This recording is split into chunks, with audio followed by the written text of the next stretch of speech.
ఇప్పుడు ఇందాక చెప్పారు మీరు ఎవరన్నా హీరోని కానీ ఎవరన్నా వ్యక్తిని కానీ మోసం చేశారంటే రవితేజ అని చెప్పారు. అలా మిమ్మల్ని ఎవరన్నా మోసం చేశారా ఇప్పటివరకు? చేశాడు సార్. ఎవరు? ఒక హీరో మేనేజర్ చేశాడు. ఓకే, ఎట్లా ఎట్లా ఇక మోసం చేశాడు అంతే, మోసపోయాను. చెప్పండి, ఫ్రాంక్లీ చెప్తా అన్నారు. మళ్ళీ ఫ్రాంక్లీ అంటే ఇక మోసం చేశాడు అంతే, మోసం అంటే మోసం చేశాడు, ఫ్రాంక్లీగా చెప్తున్నా. ఇప్పుడు సినిమా చీట్ చేశాడు, సినిమా తీసిన ఒక హీరో మేనేజర్. ఎలా చేశాడు? ఇక అన్ని విధాలా వాడుకున్నాడు మనని. ఆ రోజు మన అవసరం, మోసపోతున్నాం అని తెలిసి కూడా మోసపోయాను. అది గొప్ప ఆర్ట్. అది నాకు తెలిసి నేను మోసపోతున్నాను తెలిసి కూడా మోసపోయాను ఆ హీరో చేత. తెలిసి మోసం చేస్తున్నా అన్నట్టు నేను ఇప్పుడు రవితేజని తెలిసి మోసం చేసా చూడండి. అలాగే రవితేజ అనేవాడిని పాపం, రవితేజ అనేవాడిని చెప్పండి. రవితేజ అనేవాడు ఏదో ఒక పొలం కొన్నాను సార్. ఒక రవితేజకి ఒక పొలం ఇచ్చాను నేను, కొన్నాడు నా దగ్గర. పాపం ఆయన ప్రేమగా కొనుక్కున్నాడు పొలం. ఆ పొలాన్ని కింద నాది ఇంకో 30 ఎకరాల పొలం ఉంది. 30 ఎకరాలు అమ్మాలంటే 25 ఎకరాలు ఇస్తేనే అమ్ముతా అన్నాడు. ఓకే, 30 నాది 40 ఉంది. అప్పుడు రవితేజ దగ్గర పోయి అబద్ధం చెప్పి, అన్న నీదేదో గవర్నమెంట్ వాళ్ళు అక్విజిషన్ చేస్తున్నారు అమ్మేద్దామని. నమ్మాడు పాపం, నమ్మి ఇచ్చాడు. చాలా బాధపడ్డారు అసలు పాపం. వీడు చాలా మంచివాడే, రవితేజ సినిమా తీసి 5 కోట్ల డబ్బులు మిగిలినాయి మనకి, అయినా మోసం చేస్తున్నానే అని ఫీల్ అయ్యా. కానీ ఏదో ఒక రోజు ఆ రుణం తీర్చేసుకుంటారు రవితేజ. ఇదేనా మీరు చేసిన మోసం? అది మోసమే కదా సార్, అది మోసం కాదు. అది ఏంటి ఆయన రియాక్షన్ ఏంటి దానికి చెప్పంగానే? ఆయనకి ఈ తర్వాత తెలుసు అన్న నేను మోసం చేశాను నిన్ను అని చెప్పా. సారీ చెప్పా. గొప్పవాడు కాబట్టి నాకు తెలుసురా అన్నాడు అంతే. నన్ను ఎరా అంటాడు, నాకు తెలుసురా అన్నాడు. ఓకే, మొత్తానికి ఏంటి మోసం అని చెప్పన్నారు, చెప్పేశారు. చెప్పారంటే రవితేజ పాపం నిజాయితీ పడు కదా సార్ పాపం. ఆయనతో ఉన్న మీకు రిలేషన్ ఏంటి? ఆయన క్యారెక్టర్ గురించి ఆయన మీ రిలేషన్ చెప్పండి. అంటే కష్టపడి పైకి వచ్చిన 100% చిరంజీవి తర్వాత 100% ఈ రోజుకి కూడా డబ్బు విలువ తెలుసు నాకు. డబ్బుని ఇష్టపడేవాళ్ళు అంటే నాకు మోజు సార్ బాగా. డబ్బుని రెస్పెక్ట్ ఇచ్చేవాళ్ళు అంటే ఒక ఫ్యామిలీ, ఒక భార్య, ఒక పిల్లలు, ఒక అమ్మ, ఒక నాయన, వీళ్ళందరూ ఇట్లా ప్రేమగా చూసేవాళ్ళు అంటే నాకు ఇష్టం బాగా. అట్లా ఇండస్ట్రీలో చాలా తక్కువ మంది ఉండేది. ఒక ఫ్యామిలీ అంటే ఒక రవితేజ కదా విపరీతంగా ఉంటాయి. వాళ్ళ అమ్మ నాన్నని, వాళ్ళ ఫ్యామిలీని బాగా చూస్తాడు. మేము ఆర్భాటాలు పోం సార్. మేము ఇన్ని చేసినా మేము ఆర్భాటాలు పోయి మా ఫ్యామిలీని బయటకు తీసి అట్లా చెయ్యం మేము. మా స్టైల్ అది, బేసిక్గా మా స్టైల్ అది. మేము ఎక్కడికి మా ఫ్యామిలీతో మేము బయటికి రాం. ఓకే, మా పక్క పల్లెటూరు కల్చర్ మాది. ఇంకా అంటే అలా వెళ్ళే వాళ్ళు తప్పనా మీ ఉద్దేశం? తప్పని నేను అన్ను, మాకు అలవాటు రాలా ఇంకా. ఓకే, నేను తప్పని నేను ఎందుకంటా సార్, మేము అంత పెరగలేదు అనుకుంటా నేను.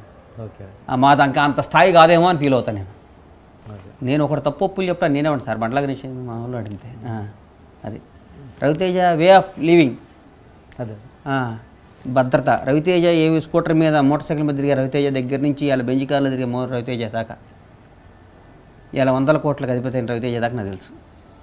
ఇద్దరం కలిసి మెస్లో భోజనం చేసిన రవితేజ దగ్గర నుంచి తెలుసు. ఒక మంచి ఇన్సిడెంట్ను షేర్ చేసుకోండి మీ ఇద్దరు.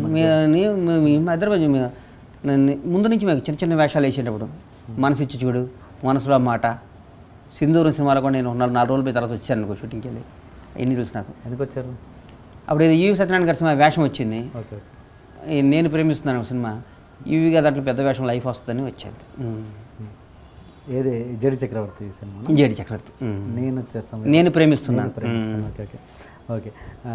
ఏం చెప్పండి, ఇన్సిడెంట్ చెప్పండి. రవితేజ గారు మీ మధ్య ఒక మంచి ఇన్సిడెంట్ చెప్పండి. గుర్తు ఎలా ఉన్నాయి సార్ నాకు ఒక్కటి చెప్పండి. రవి అన్న 10 రూపాయలు జాగ్రత్తగా పెట్టుకునేవాడు. ఇన్సిడెంట్ 10 చాలా ఇక బ్రదర్స్లా కలిసి తిరిగేవాళ్ళం కదా, కొంచెం బాగుండేవాళ్ళం. నాకు పాపం ఎల్లంగానే పవన్ కళ్యాణ్ గారు ఈ ప్రొడ్యూసర్ చేసినాక అప్పుడు ప్రజారాజ్యం ఎలక్షన్స్ వస్తే రవితేజ గ్యాప్ ఉంది పోయి నేను ఎలకంగాలి ఇమ్మీడియట్గా 2-3 సినిమాలు పక్కన పెట్టి నాకు సినిమా ఇచ్చాడు. ఆ సినిమా జస్ట్ యావరేజ్ అయినా నాకు 5 కోట్లు మిగిలినాయి. 110 రోజులు సినిమా రిలీజ్ చేశా. ఆంజనేయులు. పాపం డైరెక్టర్ కానీ కిక్ అనిపించింది. అది అమ్మ సినిమా అంటే ఈజీగా అనిపించింది నాకు. ఫస్ట్ ఎదురు దెబ్బ తగిలితే భయపడతాం కదా సార్, నాకు ఎదురు దెబ్బ తగల ఫస్ట్. కొంత మీరు స్టార్ డైరెక్టర్లు వెంబడి పదే బదులు కొంతమంది విషయం ఉండి పాపం వెనకబడిపోతుంటారు, లైక్ పరశురామ్.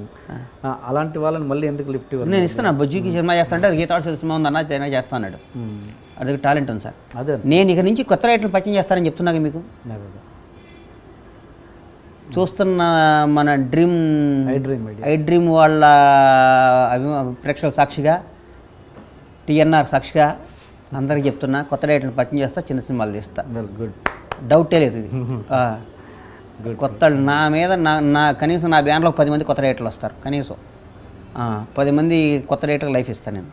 కొత్త వాళ్ళని డిజాస్టర్ సినిమాలు తీసిన వాళ్ళు కూడా మంచి కథ తీస్తే సినిమా చేస్తా. ఫిక్స్ అయిపోయా. ఎంత లో బడ్జెట్ అంటే 1 crore లో? బడ్జెట్ ఏముందో సార్, 1 crore అటు దీని 10 కోట్లు మినిమంతో తీస్తా సినిమా. 1 కోటి 50 లక్షలతో నేను సినిమా తీయ. ఓకే. నాకు ఆనం 10 కోట్లతో సినిమా తీస్తా మినిమం. కొత్త వాళ్ళతో అది వర్కౌట్ కాదుగా. వర్కౌట్ రిలీజ్ అయినా చేస్తా.